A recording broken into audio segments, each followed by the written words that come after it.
Bueno, acuérdense de silenciar los micrófonos. Bueno, a ver, el objetivo de la clase de hoy es completar lo que empezamos a ver el martes. Esto es la política fiscal expansiva eh, en el marco de un modelo en el cual tenemos los cuatro mercados y el mercado de trabajo es la versión keynesiana del modelo clásico, ¿sí? Tiene esa falla de información que describimos la vez pasada. Entonces lo que vamos a ver hoy en particular es lo que pasa a partir del segundo periodo o el mediano plazo. Y vamos a ver que los efectos de la política fiscal expansiva, que la vez pasada, el martes, habían logrado aumentar el producto y el nivel de empleo, vamos a ver que empiezan a revertirse progresivamente.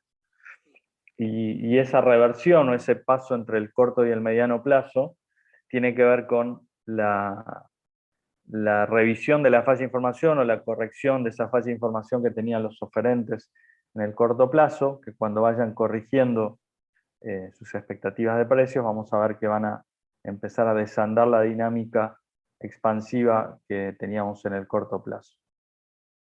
Entonces, este ejercicio o esta segunda parte del ejercicio que hicimos el martes, que empezamos el martes, va a iniciarse cuando los oferentes de trabajo, los trabajadores, eh, reciben la nueva información sobre los precios, sobre lo que había pasado en materia de precios en el primer periodo. Obviamente esa información es que los precios habían aumentado, ergo sus salarios reales habían caído. ¿Se acuerdan que ellos, por esa falla de información, creían que tenían salarios reales más altos al final del periodo 1? Bueno, la nueva información o la información correcta sobre los precios nos hace dar cuenta de que los salarios reales habían bajado, no subido. Y en definitiva, si ven que los salarios reales caen, cuando se enteran de que los salarios reales caen, obviamente lo que van a hacer es trabajar menos, ofrecer menos trabajo a partir de esa caída de los salarios reales, ¿sí? Y en ese ajuste de expectativas y en materia de la oferta de trabajo que hacen los trabajadores, es donde empieza esta segunda etapa del ejercicio, esta etapa de mediano plazo del ejercicio, ¿sí? Acá habíamos llegado el martes, ¿sí? Al punto 4, como corolario de la política fiscal expansiva, ¿sí? Y esto es el mismo punto 4 por el lado de la oferta y la demanda agregada, ¿sí? Entonces, como decíamos, paso 1, mediano plazo, periodo 2, ¿sí? Los trabajadores, los oferentes de trabajo, se dan cuenta de la caída de sus salarios reales que había ocurrido en el periodo anterior, ¿sí? Fíjense que acá ponemos que esta oferta de trabajo responde a un precio esperado igual a P1, ¿sí? Cuando los trabajadores reciben la información de lo que había pasado con los precios en el periodo anterior, y que los precios habían aumentado de P0 a P1, y comparan eso con los salarios nominales W1 que tenían, ¿sí? En el periodo anterior, se dan cuenta de que la evolución de W y la evolución de P había sido favorable, el salario real había bajado, y en consecuencia, cuando se dan cuenta de que el salario real cayó, o que es más bajo que el inicial, deciden contraer la oferta de trabajo, ¿sí? Se contrae la oferta de trabajo y entonces se genera obviamente un exceso eh, de demanda de trabajo que fuerza al subastador a aumentar el salario nominal hasta W2, ¿sí? Fíjense que W2 coincide con el nivel de empleo N0, entonces lo que tenemos acá es que inicialmente los trabajadores recuperan completamente su poder adquisitivo, ¿sí? Al contraer la oferta genera una suba de salario nominal que compensa la suba de precios que había ocurrido en el periodo anterior, entonces recuperan completamente su salario real, ¿sí?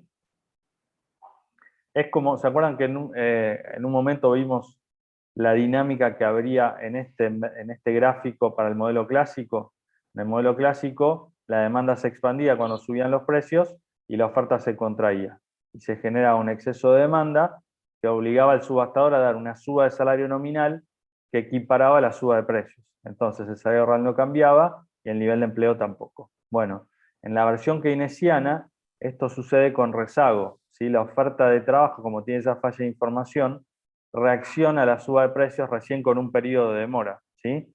Por eso es que recién en el segundo periodo o al principio del segundo periodo, los trabajadores logran recuperar el salario real, ¿sí? Entonces, fíjense que ahora tenemos el mismo nivel de empleo inicial, ¿sí?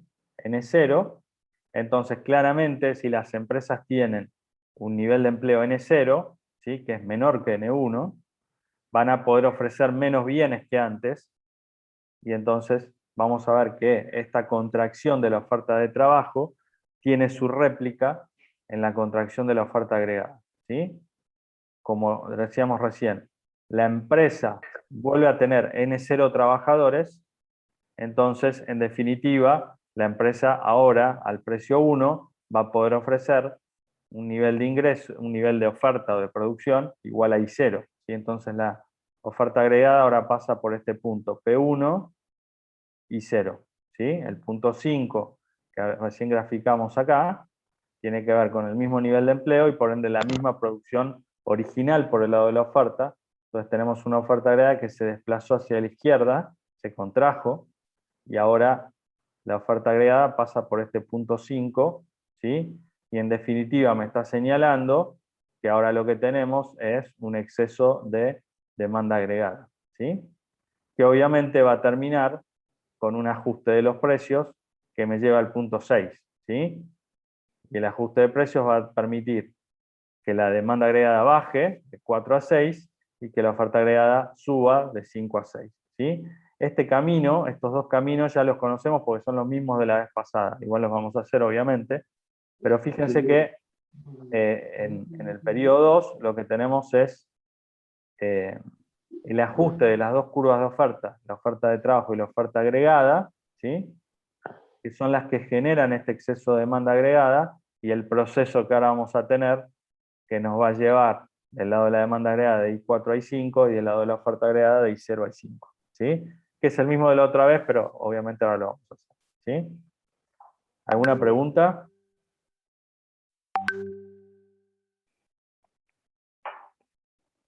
Bueno. Yo, profe, tengo una pregunta, si lo puedes repetir que no lo entendí. Lo de cuando vuelve el nivel de empleo cero, ¿por qué Sí, el ingreso también vuelve al ingreso cero? Y no es el porque ingreso. sí, ¿se acuerdan que la función de producción es, depende del capital y del trabajo? El capital está fijo, así que básicamente vamos a tener una función de producción que va a un nivel de producción o de oferta que va a variar en función del nivel de empleo, ¿sí? Si se acuerdan que en el primer periodo nosotros teníamos que la oferta había podido aumentar de I0 a I4, ¿sí? Porque el nivel de empleo había pasado de N0 a N1. Como tengo más empleo, puedo producir más y por ende ofrecer más. Si ahora, al principio del periodo 2 o del mediano plazo, el empleo baja de N1 a N0, ¿sí? Tengo el mismo nivel de empleo que al principio, entonces eso implica que la empresa, que tiene el mismo capital que siempre y tiene el nivel de empleo que es igual al inicial, va a poder ofrecer y producir la misma cantidad de bienes que ofrecí inicialmente, que es I0, ¿sí? Por eso es que esta curva, ahora lo que me dice la empresa es, bueno, si el precio es P1, ¿sí? Dado que ahora tengo menos empleo, tengo el mismo empleo que al principio, no tengo otra que producir y ofrecer la misma cantidad que al principio, que es esta I0, ¿sí? Sí, sí, profe. Gonzalo, una Sí, pregunta. sí. ¿Y por qué entonces en el modelo clásico la oferta agregada es vertical si depende de los mismos factores? A ver, porque lo que hicieron los keynesianos es adaptar el modelo clásico a la dinámica que ellos querían para el modelo, ¿sí? Y eso implicaba meter esa falla de información, que es la que a vos te permite que en el corto plazo, ante una política expansiva, aumente el nivel de producción y de empleo, ¿sí? Los clásicos creen que eso no sucede, los keynesianos creen que sí, y por eso lo que hicieron fue adaptar el modelo clásico para que les dé la dinámica de empleo que ellos querían para su modelo. Ah, ok, entonces en el clásico, sea corto o mediano plazo, la oferta agregada siempre va a ser vertical Exacto, y en el keynesiano no, la oferta agregada va a tener, digamos, una pendiente. exacto. Ok, gracias. Yo tengo una duda. Dale. ¿Por qué la oferta agregada no depende también de la inversión y la capacidad instalada y todo eso? O sea, ¿por qué depende Eh, solo del trabajo? Porque es un modelo de corto y mediano plazo. Si vos invertís, vas a aumentar el stock de capital y eso obviamente debería repercutir sobre la oferta agregada, pero los modelos de corto y mediano lo que suponen es que el capital está dado, entonces el efecto de la inversión sobre el capital o sobre la capacidad instalada no lo ves en el corto o mediano plazo. ¿Sí? Es el corte que vos querés hacer a, al modelo. Si vos pensás en un modelo de crecimiento, querés explicar la tendencia, ahí sí vas a tener ese vínculo entre inversión y productividad, capacidad instalada, capital, digo, como quieras verlo. Pero como estamos en un modelo de corto, se supone que la inversión que estás haciendo no llega a germinar en más capital o más productividad. Y la ¿Sí? inversión que ya hiciste, porque esto viene de un Y, periodo anterior, si le hiciste hace 5 años, ponele, sí, ya debería. la inversión que hiciste hace 5 años debería estar reflejada en el stock de capital de hoy. Pero lo que no vas a ver son cómo la inversión del periodo 1 y el 2 te afecta al stock de capital. Si ese vínculo vos no lo elegís no mostrarlo por el recorte que haces del periodo de tiempo de tu modelo.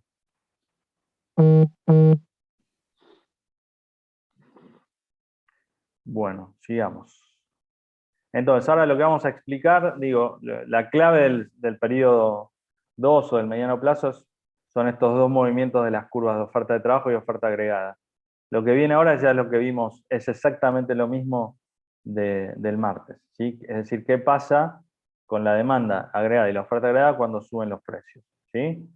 Por el lado de la demanda agregada, como sabemos, si suben los precios cae la oferta real de dinero, ¿sí? Entonces la LM se viene para arriba, ¿sí? Se contrae, se va para arriba. Lo que me dice la LM es, bueno, si los precios suben, la oferta real de dinero cae, se genera un exceso de demanda de dinero y entonces la tasa de interés de equilibrio sube, ¿sí? Y nos vamos a este punto 5'. Pasamos a la LM, si la tasa de interés está subiendo hasta este nivel compatible con este punto 5', entonces la inversión cae y amplificada por el multiplicador el nivel de ingreso de equilibrio cae, por eso es que nos movemos del punto 4 al punto 5'', ¿sí? Fíjense que le puse prima y prima para diferenciarlos del 5 simple que teníamos en el mercado de trabajo y por ende en la oferta agregada, ¿sí? Para que no se confundan los equilibrios por el lado de la demanda agregada con el que viene por el lado del mercado de trabajo de la oferta agregada, ¿sí? Si el nivel de ingreso está bajando, obviamente cae la demanda de dinero, se genera un exceso de oferta de dinero y baja la tasa de interés hasta I6. Fíjense que yo, para no ensuciar el gráfico, no pongo ya I5, ¿sí? Porque de última es irrelevante, lo que me interesa es la tasa de interés final, como también me interesa el nivel de ingreso final, por eso no grafiqué el supuesto I5, ¿sí? Que estaría por acá, ¿sí? Compatible con este punto.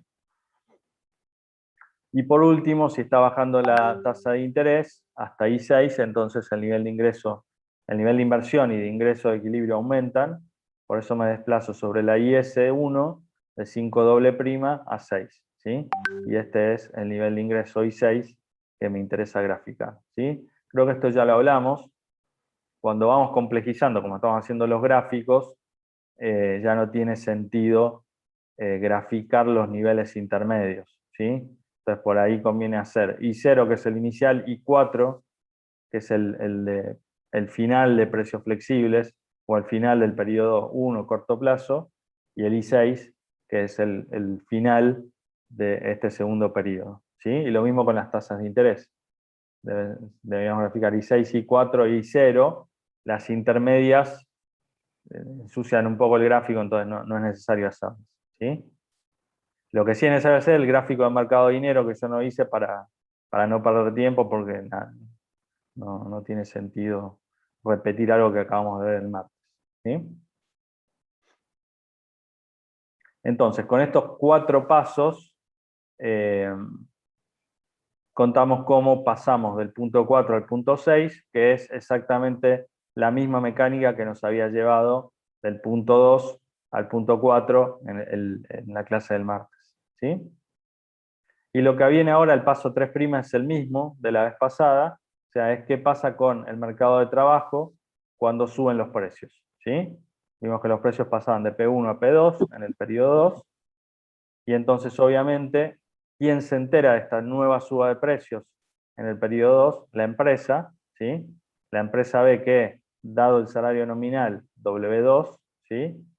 La suba de precios hace que el salario real baje, y entonces la empresa decide o quiere contratar más gente, más trabajadores, la demanda de trabajo se expande, y entonces se genera un exceso de demanda que lleva al subastador a dar una nueva suba de salario nominal W'2. ¿Sí? ¿Qué pasó entre 5 y 6? Lo que pasó es que los salarios reales cayeron. ¿Sí? ¿Por qué? Porque habíamos vuelto a N0 y ahora estamos en N2, en un nivel de empleo mayor. Eso quiere decir que los salarios reales bajaron, ¿sí? Que esta suba de salario nominal de W2 a W'2 fue menor que la suba de precios de P1 a P2, y en consecuencia eso es lo que permite que las empresas contraten más trabajadores de los que tenían cuando se dio el ajuste de la oferta de trabajo. ¿Sí? Fíjense que en E2, este nivel de empleo mayor que en E0 es consistente con el lado de la oferta y demanda agregada, ¿sí? Con que este I5 en realidad debería ser I6, ¿no? Vamos a corregirlo acá. Pues este lo llamamos I6, sí. Esto vamos a corregirlo acá. Esto es I6. A ver si lo puedo. Ahí está. Sí, ahí estamos. Bueno, entonces, este nivel de producto I6 es mayor que el inicial, ¿sí? Entonces eso implica que las empresas en el punto 6 están contratando, necesitan más empleo que inicialmente para poder producir más, y eso es consistente con que en este paso tengamos un nivel de empleo N2 que es mayor a N0, y eso es lo que les permite a las empresas producir más de lo que hacían inicialmente. ¿Sí? Ahora, si comparamos N1, el nivel de empleo final del periodo 1, con N2, el nivel de empleo final del periodo 2, lo que vemos es que el empleo se contrajo. ¿Sí? O sea, N2 es mayor que el inicial, pero es menor que el que teníamos al final del periodo 1. Esto quiere decir que si tenemos menos empleo que al final del periodo 1, es que los salarios reales se han recuperado. Sí, se han recuperado respecto al periodo 1. ¿Sí? Si N2 es menor que N1, quiere decir que los salarios reales, cuando comparamos final del periodo 2 con final del periodo 1, se recuperaron. Completamente no, porque si no estaríamos en N0. ¿Sí? ¿Se acuerdan que al principio del periodo 2 los salarios reales recuperaron completamente, pero esta nueva suba de precios hizo que volvieran a caer, ¿sí? Pero no tanto como habían caído en el periodo 1. Por eso es que el nivel de empleo N2 es mayor que N0, pero es menor que N1. Esto quiere decir que si consideramos todo el periodo 2, una recuperación parcial de los salarios reales, ¿sí? Que es lo que permite que por un lado genera menos empleo que al final del periodo 1, porque hubo una cierta recuperación, pero como esa recuperación no fue completa, el nivel de empleo N2 sigue siendo mayor que N0, y eso es lo que permite que las empresas produzcan más de lo que producían inicialmente, aunque como dijimos, menos de lo que producían al final del periodo 1. ¿Sí? Entonces, si resumimos, hacemos el gráfico más estilizado, ¿sí? Fíjense cómo tenemos el equilibrio inicial, el equilibrio de precios fijos, el equilibrio de precios flexibles, ¿sí? De corto plazo, y el equilibrio de mediano plazo, ¿sí? Del periodo 2, que implica que hay un nuevo efecto crowding out, una nueva ronda de efecto crowding out, ¿sí? Que hace que los precios suban, perdón, que la tasa de interés suba, la inversión caiga, y por ende también caiga el nivel de ingreso, de equilibrio, de I4 a I6. Todavía estamos por arriba de I0, pero estamos mucho más cerquita de lo que estábamos al final del periodo 1. ¿Sí?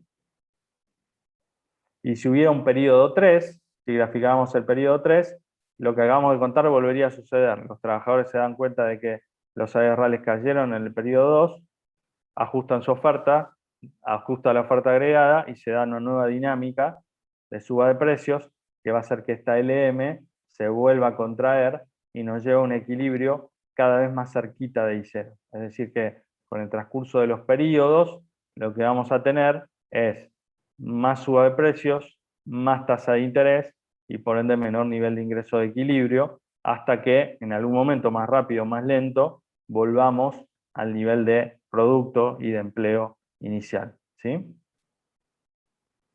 ¿Preguntas? O sea O sea que, que, ah, no, anda, dale. o sea que generaría como un efecto de inflación en realidad, la expansión. Esa Sí, sería la conclusión. genera una continua suba de precios, sí, que es la definición de inflación. Sí.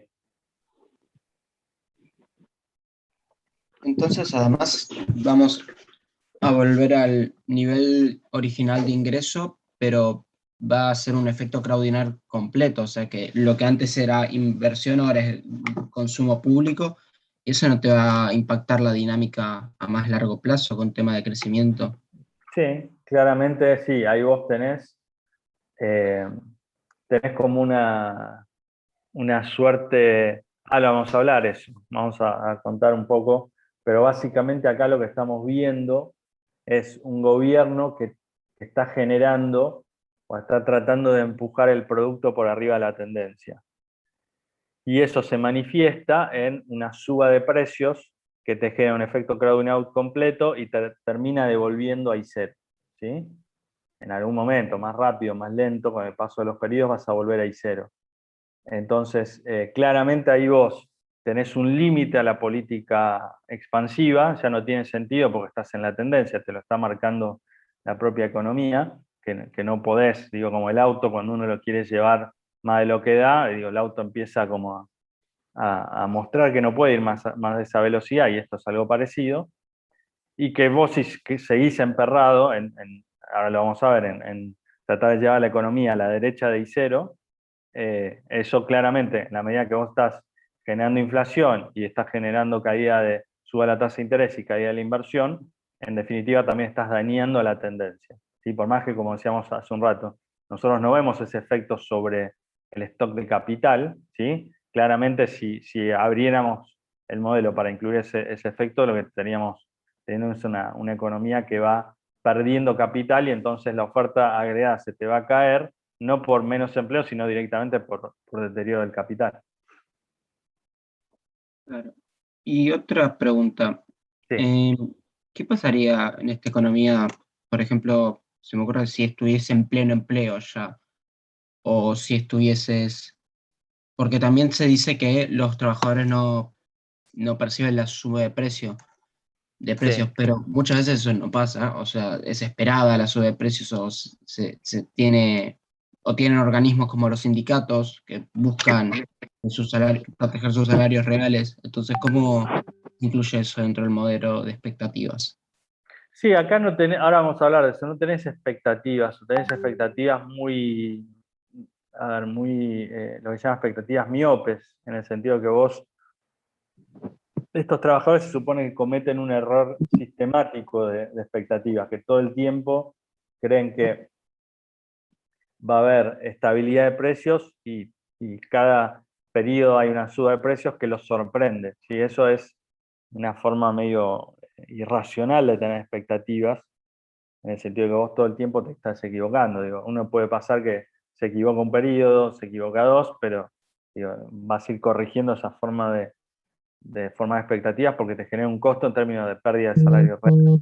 Digo, esta versión del modelo esta versión keynesiana del modelo clásico de mercado de trabajo, supone ese tipo de expectativas que se llaman miopes, que tiene que ver con cometer sistemáticamente un error de estimación o de expectativas.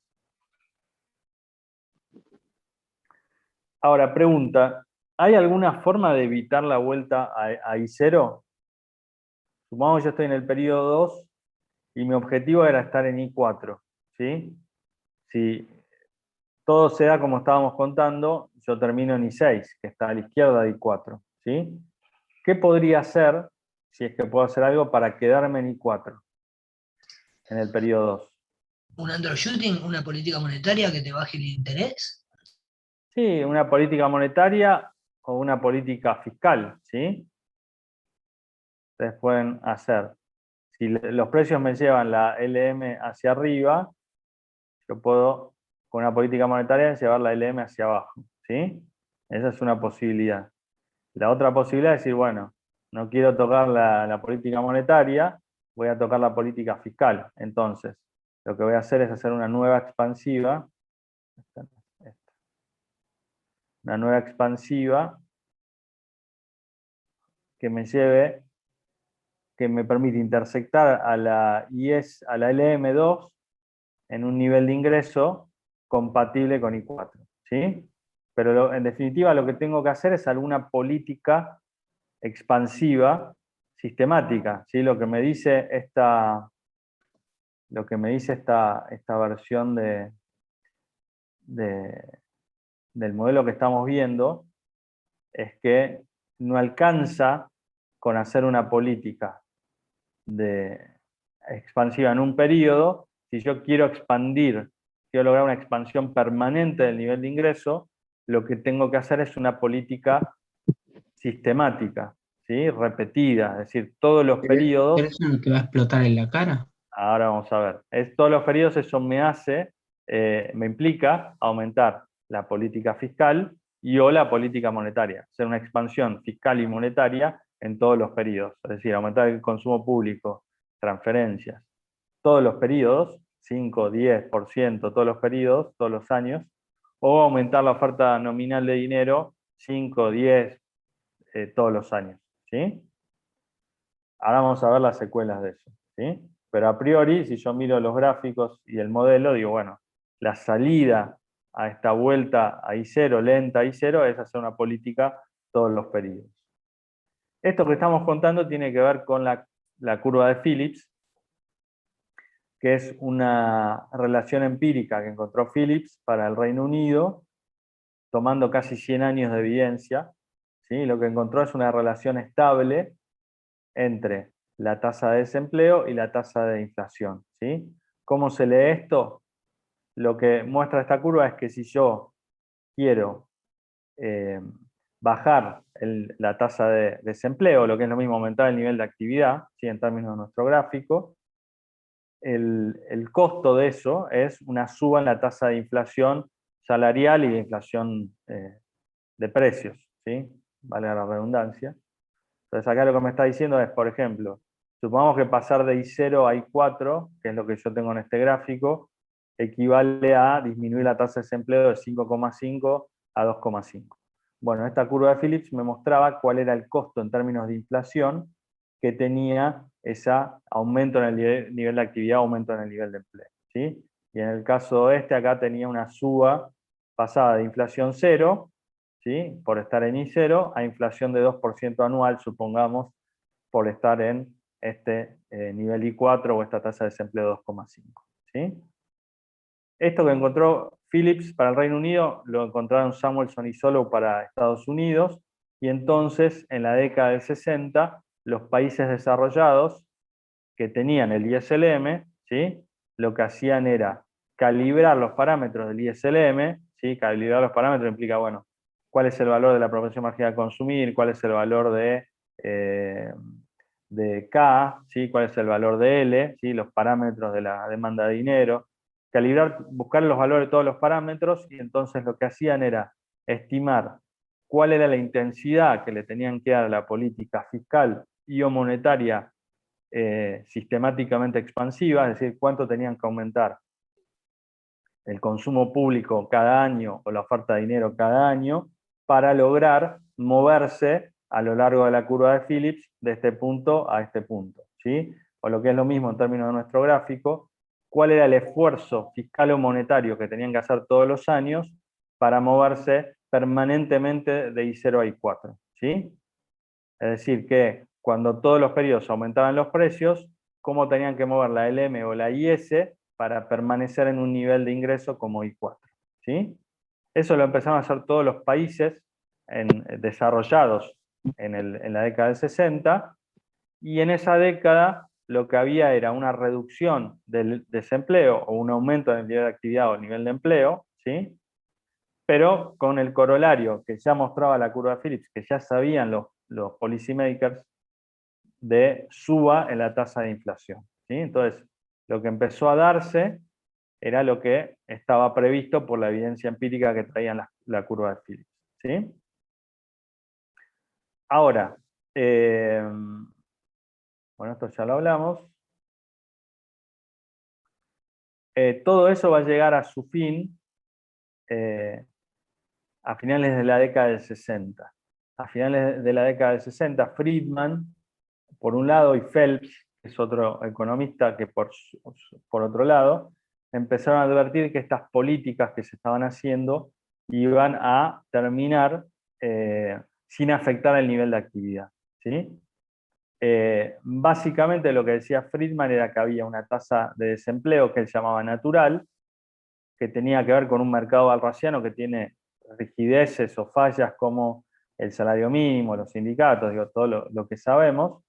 Y él lo que decía era que la tasa de desempleo solo podía cambiar transitoriamente por una sorpresa inflacionaria, ¿sí? Que cuando había un shock, como en este caso los que estaban haciendo los países desarrollados, generando políticas continuamente expansivas que iban a generar una suba en la tasa de inflación, esa suba iba a sorprender a los trabajadores, les iba a licuar el salario real, pero que en algún momento los trabajadores se iban a adaptar a esa sorpresa e iban a corregir, iban a recuperar sus salarios reales, y cuando eso ocurriera, no importaba la política que se estaba haciendo, continuamente expansiva, porque la economía iba a volver a su nivel inicial, o lo que él llamaba los niveles naturales de actividad y de empleo, ¿sí? O sea, lo que estaba anticipando Friedman y también Phelps era que estas políticas que se estaban haciendo continuamente expansivas iban a terminar sin afectar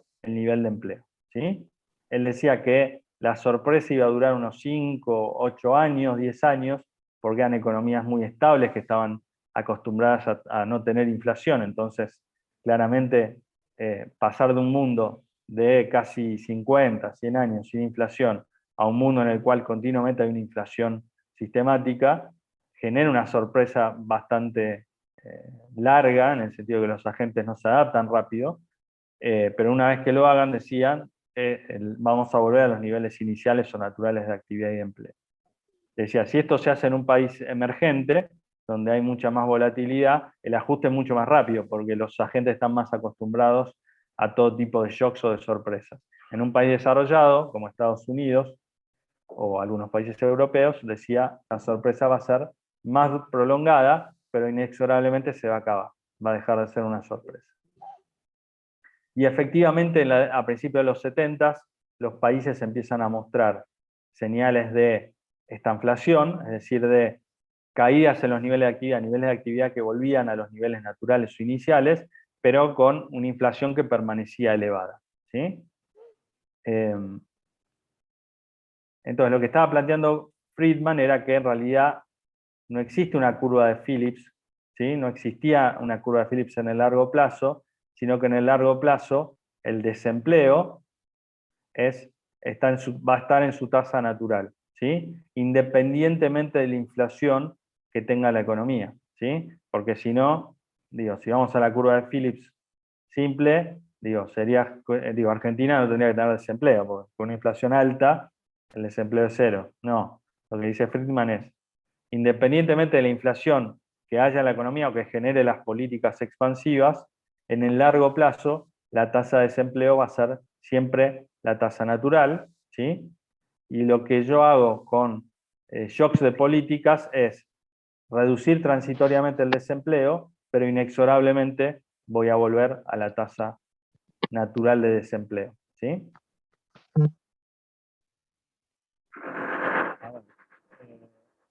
Esto se está por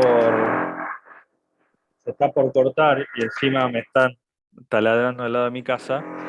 Así que cortemos ahora, que son 9:36, y retomamos 9:40. ¿Sí? Dale. Dale, profe. Entonces, a ver, rebobinemos un poquito. Lo que estuvimos hablando fue básicamente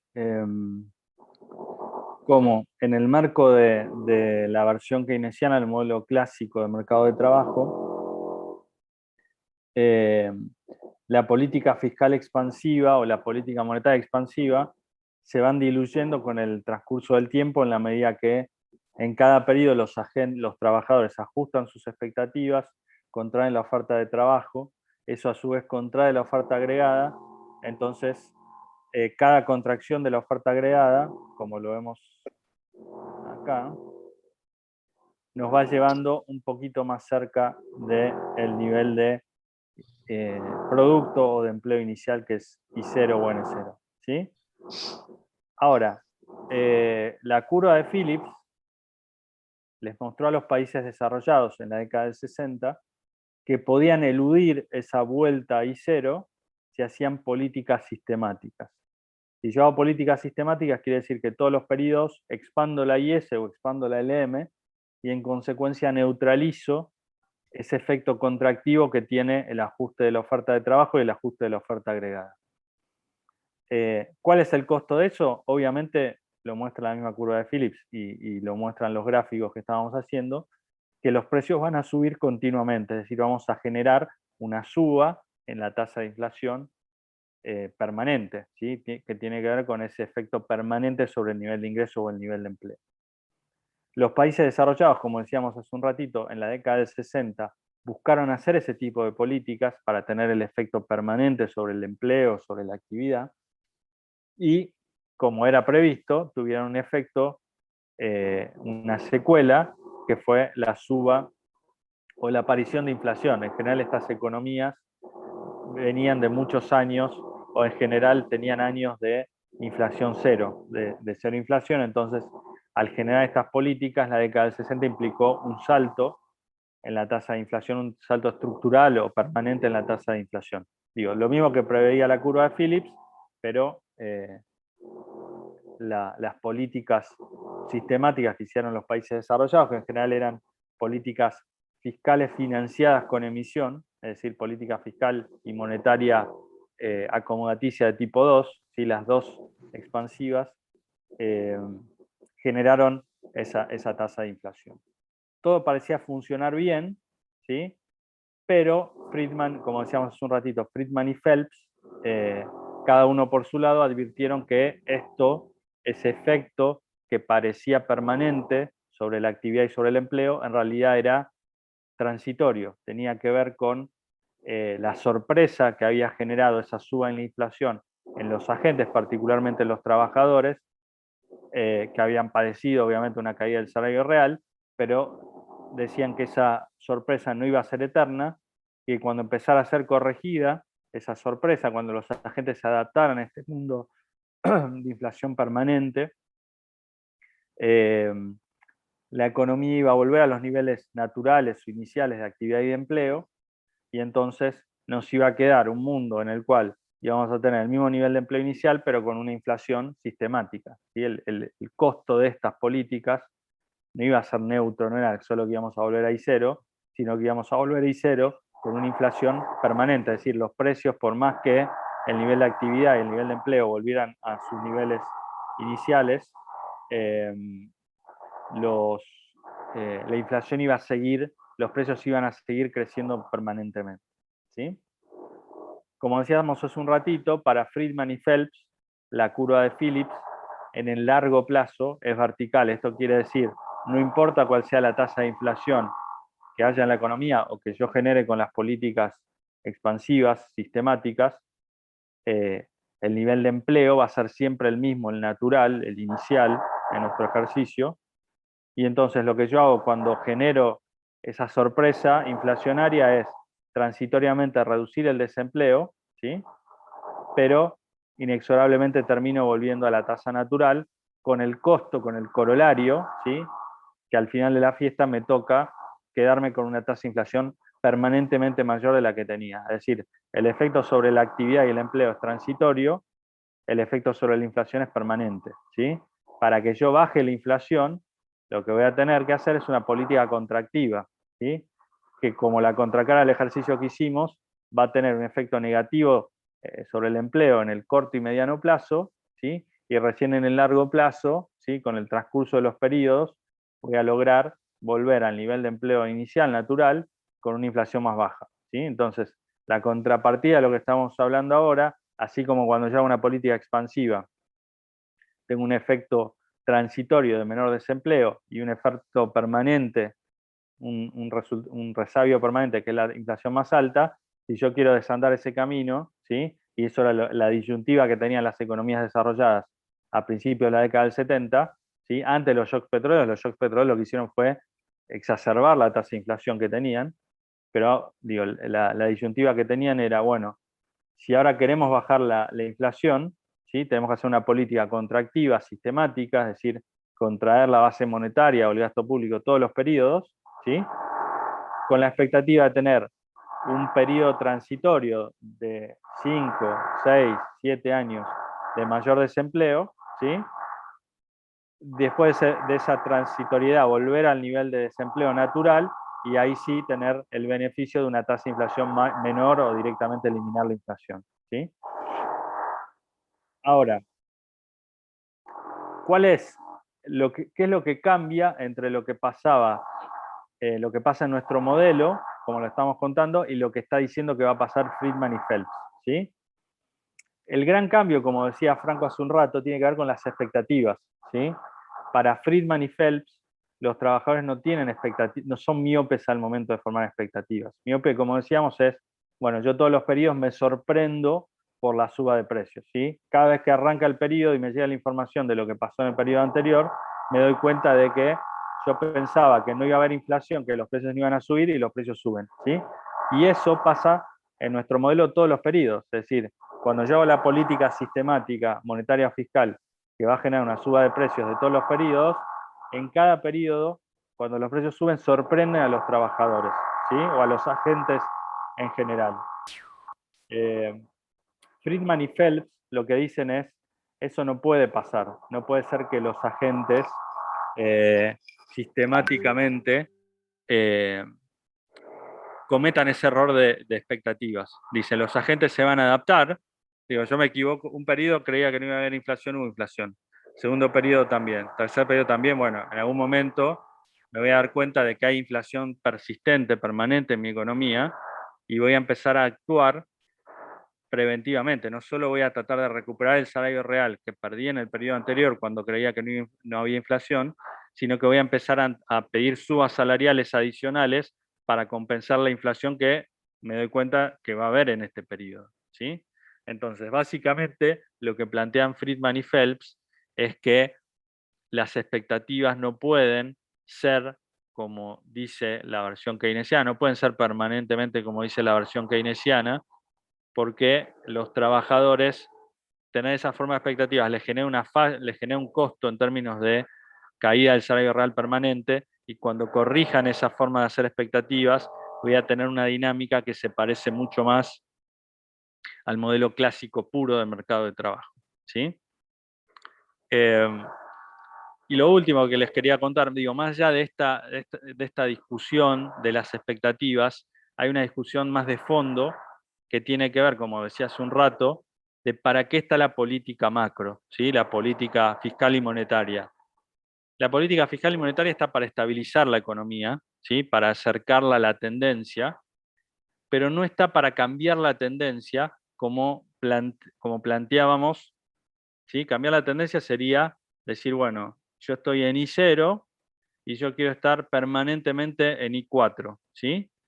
O mirando la curva de Phillips, yo estoy en este desempleo ¿sí? Estoy siempre en este desempleo, pero yo quiero estar en este nivel de desempleo. Y lo voy a cambiar, ¿sí? Con una política monetaria o fiscal. Como dijimos en la primera clase, la política o lo que estamos estudiando tiene que ver con estabilizar la economía, acercarla a la tendencia. Cuando estoy por debajo de la tendencia, llevarla a la tendencia. Cuando estoy por arriba de la tendencia, bajar la economía a la tendencia, ¿sí? Pero no tengo por objetivo cambiar la tendencia. Eso no lo podemos hacer. Parecía que en la década del 60 se podía hacer, ¿sí? La curva de Phillips decía eso, o planteaba eso. Lo que dijeron Friedman y Phelps, ¿sí? En el marco de esta discusión es, la política monetaria no puede, y fiscal no puede cambiar la tendencia de la economía. Lo puede hacer transitoriamente, sí, pero generando una suba transitoria para arriba de la tendencia que nos termina volviendo llevándonos de vuelta a la tendencia con un costo permanente en términos de inflación. Entonces, si queremos cambiar la tendencia, si queremos cambiar el desempleo, el nivel de actividad que tenemos habitualmente, tenemos que hacer otro tipo de políticas, que son las que van a estudiar en crecimiento o en desarrollo o en las estructuras. Pero nosotros lo único que podemos hacer es estabilizar la economía, ¿sí? ¿Qué nos mostraba el ejercicio de hoy? Que nos estamos pasando por arriba de la tendencia, ¿sí? Cuando nos vamos por arriba de la tendencia, la economía sola tiene mecanismos que nos llevan a la tendencia, ¿sí? ¿Puedo evitar ese mecanismo? Sí, lo puedo evitar, como cuando yo voy en un auto y el auto voy a 120 y veo que se empieza a recalentar o que empieza a hacer movimientos raros, ¿sí? O ruidos raros, digo, yo puedo seguir acelerando. ¿Qué es lo que me está diciendo el auto?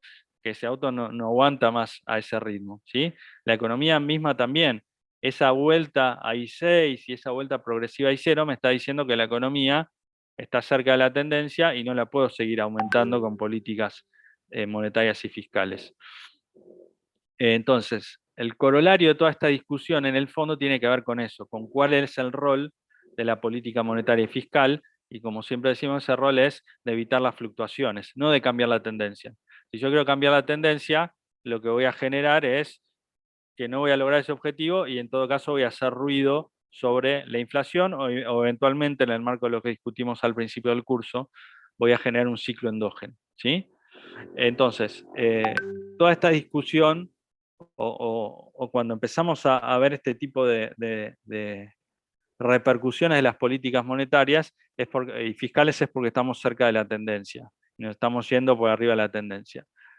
Cuando yo hago una política monetaria fiscal y no tengo ese rebote que estamos viendo o vimos en el principio de la clase de hoy, quiere decir que estoy lejos de la tendencia, ¿sí? Entonces ahí tiene todo el sentido que haga la política fiscal o monetaria expansiva.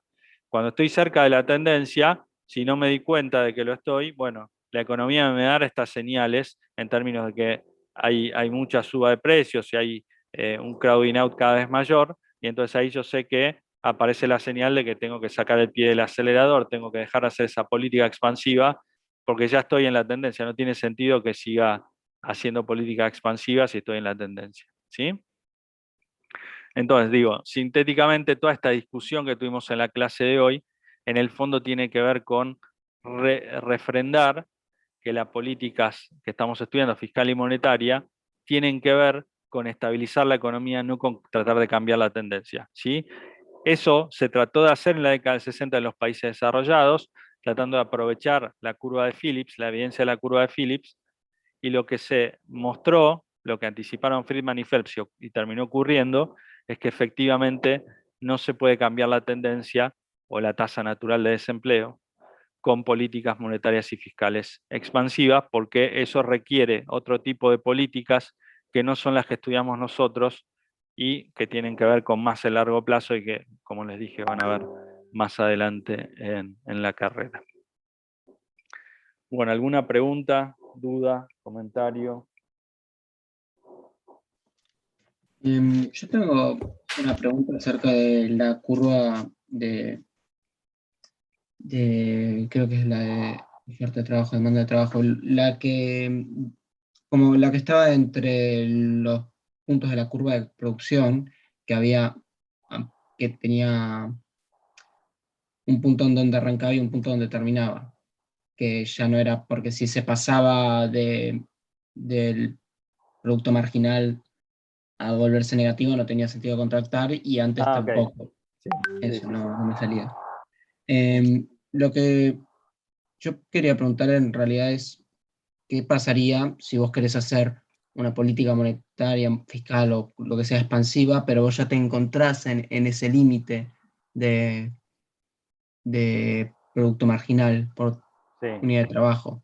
Porque vas a tener un efecto adverso en teoría. ¿Y sí. cómo puedes saber si estás ahí y qué señales te puede dar la economía? A ver, vos, para que eso suceda, tendrías que estar acá abajo en la curva. O sea, tendrías que estar en un punto sobre la demanda de trabajo que está por acá abajo, ¿sí? O sea, la demanda de trabajo se va a cortar cuando, cuando el producto marginal se haga negativo o cero.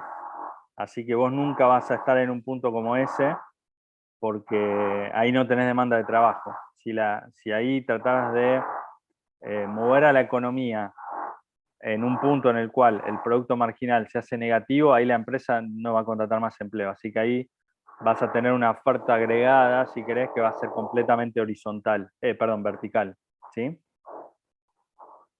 O sea, lo que podría pasarte, creo que lo hablamos alguna vez, es pensar a... Esperen que estoy buscando un gráfico de oferta y demanda agregada. Acá.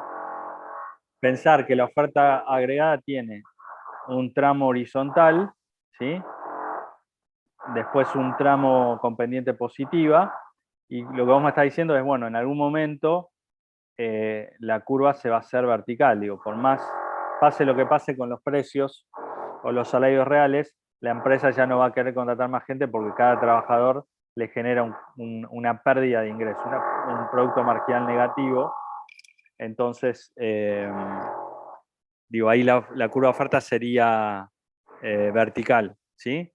Nosotros estamos ahora trabajando en el tramo con pendiente positiva, es decir, en todo este tramo la empresa podría aumentar la producción sin que tenga rendimientos marginales negativos. Perfecto, gracias. De nada. Una pregunta. Dale. Según Friedman, o Friedman, según se dice, en Sí. el gráfico de ISLM, ¿qué Sí. sería lo que él haría? ¿A partir del punto 4 o ya cuando se está acercando al I0? No, a ver, lo que te diría Friedman es que vos vas a tener una dinámica, a ver, lo podemos ver en este, si querés, en el gráfico este, el de mercado de trabajo, ¿no? Vamos para adelante. Lo que te diría Friedman es, bueno, esta oferta de trabajo que vos tenés acá, acá lo que decimos es, la oferta de trabajo siempre reacciona al precio, a lo que pasó con los precios en el periodo anterior. Bueno, lo que te va a decir Friedman es, mira, cuando los trabajadores se adapten a este escenario en el cual tenés inflación permanente, es decir, todos los periodos suben los precios, lo que van a empezar a hacer es controlar su oferta de trabajo, no solo por la inflación pasada, sino también por la que esperan que va a haber en este periodo. Entonces la oferta agregada de trabajo se te va a mover más, y por más que la demanda se expanda por la suba de precios, la oferta le va a ganar la pulseada y vas a terminar en un punto que está arriba de N0, ¿sí? Se va a mover tanto la oferta de trabajo que vamos a terminar en un nivel de empleo igual al inicial, ¿sí? Eso es lo que te diría Friedman, que el ajuste de la oferta no va a responder solo a la inflación pasada, a la suba de precios pasada, sino que va a empezar a responder cada vez más a la inflación de precios, la suba de precios también que va a haber en este periodo, que los trabajadores van a cambiar su forma de hacer expectativas, van a corregir esa falla de información, y entonces vas a tener una dinámica para el mercado de trabajo que es la dinámica del modelo clásico puro, es decir, que ante cualquier suba de precios, la oferta y la demanda se ajustan de tal forma que la suba de salarios nominales compensa esa suba de precios. El salario real no cambia y entonces el nivel de empleo tampoco va a cambiar. Ah, perfecto, gracias. Por nada. Esa cuestión de las expectativas es un poco lo que pasaba en el 80 cuando planteaban el plan austral, que decían que había un componente inercial de la inflación. Sí, esa inercia inflacionaria que tenemos países como Argentina, que tiene inflación sistemáticamente elevada, ni hablar en la década del 80, tiene que ver con eso. Los agentes esperan que los precios suban todo el tiempo, entonces por más que yo no espero a que los precios, a ir al súper a ver cuánto suben los precios, sino que yo ya, si puedo ajustar mi precio, soy un empresario o tengo capacidad de defender mi salario, lo voy a hacer sin esperar que suban los precios. Entonces hay como una dinámica inflacionaria que todos los agentes esperan que suban los precios y entonces suben sus precios, los precios que controlan, que es muy difícil de cortar, porque es como una bola de nieve que va rodando y que frenarla es muy difícil. Con eso tiene que ver la expectativa. Fíjense que con las expectativas que tenemos nosotros, lo que estamos suponiendo es que yo estoy en un mundo, digo, en el caso de Argentina, digo, yo todos los periodos espero que no haya inflación. Si le creo al gobierno, supongamos al presupuesto, que me dice que la inflación va a ser del 20, entonces cada que la inflación es más alta me sorprendo. Digo, eso me puede pasar un periodo, 2, 3, digo, después ya me doy cuenta de que los precios suben todo el tiempo, hay una inflación sistemática y entonces voy a tratar de defender mi salario real y estar siempre contemplando las subas de precios. Si hay una dinámica de inflación permanente, se va a dar esta inercia que tiene que ver con que todos los agentes piden subas de precios o de salarios, descontando que hay una dinámica inflacionaria subyacente.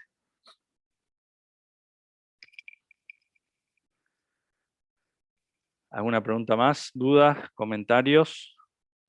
Yo, profe, en el Dale. largo plazo, ya que, digamos, tenés inflación muy alta y se empiezan a perder puestos de trabajo, es muy difícil, digamos, volver al salario inicial o que se compense con la suba de precios, ya que al perder puestos de trabajo los trabajadores tienen menor poder de negociación. Sí, pero en realidad vos perdés puesto de trabajo respecto de N1 o de N2. En realidad vos, cuando volvés a N0, estás volviendo al nivel de empleo natural o habitual de la economía. Estás volviendo, a ver, en términos de tasa de desempleo, vos estabas en un 6, 7, 5 y la bajaste a 4 o a 3. Entonces, cuando estás volviendo al 5 o al 6 inicial. No es que destruiste, o sea, cayó el nivel de empleo, pero no es que perdiste puestos de trabajo respecto a los niveles naturales o estructurales, sino de esa especie de exceso de actividad que tenías transitoriamente. Entonces, la recuperación del salario real tiene que ver también con volver a esa situación normal de la economía. ¿Sí? Ok, gracias. Nada.